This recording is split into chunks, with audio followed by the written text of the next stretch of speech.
Hey guys, Xarioth here, and today I'm bringing you quick gameplay. But I thought I would change it up from the normal commentary. Most commentaries, the commentators talk about the gameplay or their personal life, things like that. But I think that I would feel more at tune if I talked about things that maybe I don't know a certain audience would like, which would be anime and manga. I know not everybody likes it, so if you don't like it, I'm sorry. I guess it's one of the biggest things for me. I read manga probably as much as I play video games, which is very shocking, I'm sure, but it's very fun to me, and I really love reading it. So, I'm going to talk about what got me into watching anime and reading manga. Well, the first show that I watched that was an anime, before I even knew what anime was Dragon Ball Z. Of course, a lot of you have probably heard this, a lot of you have probably seen this, and you know at least somewhat about it. It is a fighting action type anime, and it has inspired many artists of today, like Naruto, One Piece, Fairy Tail, things like that. They're all inspired by Goku. Naruto's inspired by Goku, Luffy's inspired by Goku, things like that. All the writers for it are inspired by Goku somewhat. So it plays a very important role in the anime of today. And for the longest time, I actually thought Gohan was the main character for Dragon Ball Z. It may seem weird, but if you watch it, you would understand what I meant.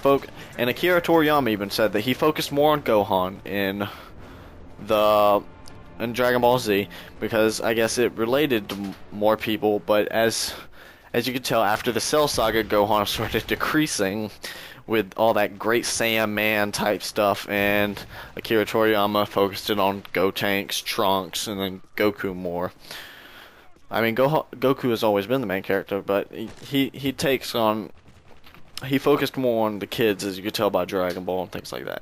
So after that, I mean, he did get badass later on when he broke the Z sword and then trained with the Elder Kai, and got Mystic Gohan and whooped the shit out of Boo for a little bit. But after that, and I don't really like GT. GT to me was a disgrace. It focused on Pan, and I just hated it. I mean, I watched it and I liked the ending overall, but to me, it didn't feel there. I didn't like that it focused on Pan, and one of the few things that Akira Toriyama did was badass, which one of the few things he did, Super Saiyan 4.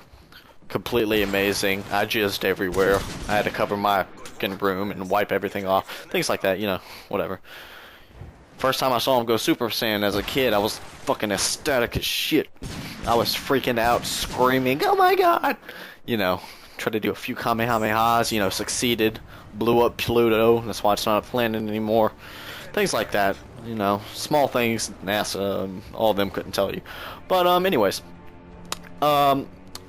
as it wasn't until about 6th grade that I knew what anime was. I was watching some Dragon Ball Z stuff, and I noticed some people were mentioning anime. So, of course, because I love Dragon Ball Z, I looked and Googled anime and things like that. And the first anime that I watched, when I knew it was an anime, it didn't really dawn on me it was an anime.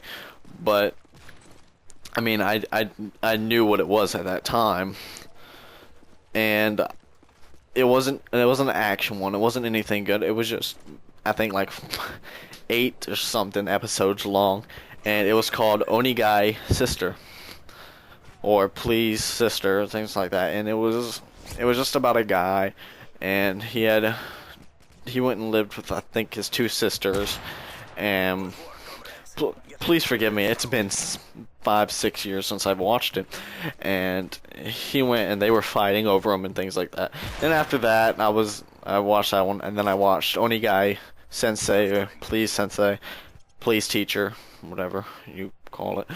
And that was a little bit more interesting. It was about, I think his name was K, and his teacher was an alien, and things like that. But I'm not gonna go into it in case you want to watch it, so I'm not gonna spoil anything. So I mean, it's good. It's just a few episodes long. It's worth the watch.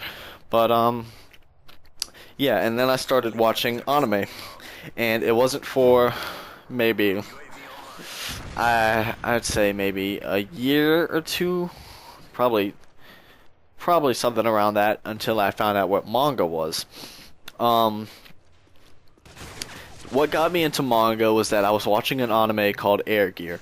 Air Gear is actually my favorite manga of all time. It just ended recently. I think it had like 356 chapters. I would definitely recommend reading it.